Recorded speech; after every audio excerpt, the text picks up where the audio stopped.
Alhamdulillah, my dear brothers, Muslim brothers, those who are joining my channel, Mafizul Noori, I just uh, place to you the hardship and sufferings of Sahaba Ikramullah anhum in the path of Allah subhanahu wa ta'ala. Now, the story of Hazrat Bilal Radhi anhu and his sufferings, I want to say. Hazrat Bilal Radhi anhu is one of the best known of the galaxy of Sahaba as Muazzin of the Prophet Sallallahu Alaihi Wasallam Masjid. He was an Abyssinian slave for a disbeliever in Mecca. He was an Abyssinian slave of a disbeliever in Mecca. His conversion to Islam was naturally not liked by his master, and he was therefore persecuted mercilessly.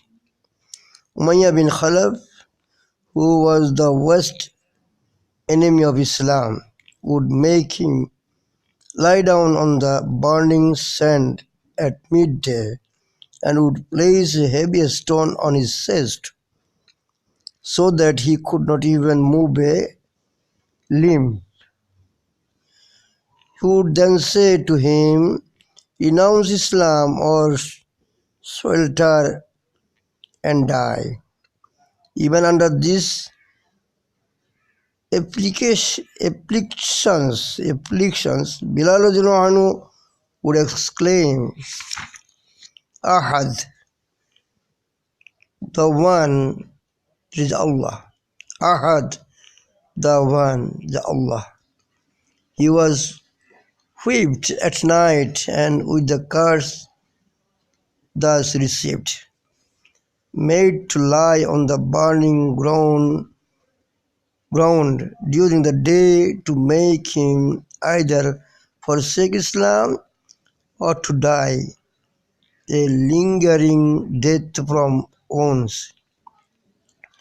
The torturers would get tried and take turns, Abu Jahl, Umayyah and others, and be with one another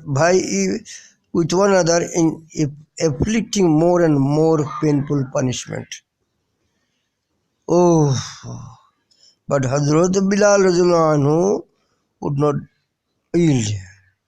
At last Abu Bakr radhiyallahu anhu bought his freedom and he became a free Muslim. Alhamdulillah. As Islam taught implicitly the oneness of the Almighty Creator, while the idolaters of Mecca believed in many gods and goddesses with minor godlings. Therefore, Bilal repeated, Ahad, Ahad, it is the one, the one. This shows his love and devotion to Allah. Allah was so dear to him that no amount of persecution could distract him from reciting his holy name. It is said that the Arsins of Mecca would drag him in the streets with his words, Ahad, Ahad, ringing in their wake. Look how Allah rewarded his steadfastness. He was to have the honor of becoming. He was to have the honor of becoming the Prophet's Muazzin. He was always to remain with him at home and abroad to call out the azan for his salat. After the Prophet's death, it became very hard for him to continue his stay in Medina, where he would miss him at every step and every corner. He therefore left Medina and decided to pass the rest of his life striving in the path of Allah. Once he beheld the Prophet Sallallahu Alaihi Wasallam in his dreams, saying to him, "O Bilal, how is that you never visit me?" No sooner did he get up than he set out for Medina. On reaching there, Hazrat Hassan and Hazrat Hussain Radullah anhu, the Prophet Sallallahu Alaihi Wasallam grandson, requested him, the Prophet's grandson, Sallallahu Alaihi Wasallam, requested him to call out the Azan. He could not refuse them, for they were very dear to him. But as soon as the Azan was called, the people of Medina cried openly out of their anguish at the memory of the happy old days of Prophet's Sallallahu Alaihi Wasallam's time. Even the women came out of their houses weeping. As Bilal anhu left Medina again after a few days and died in Damascus in 20 age.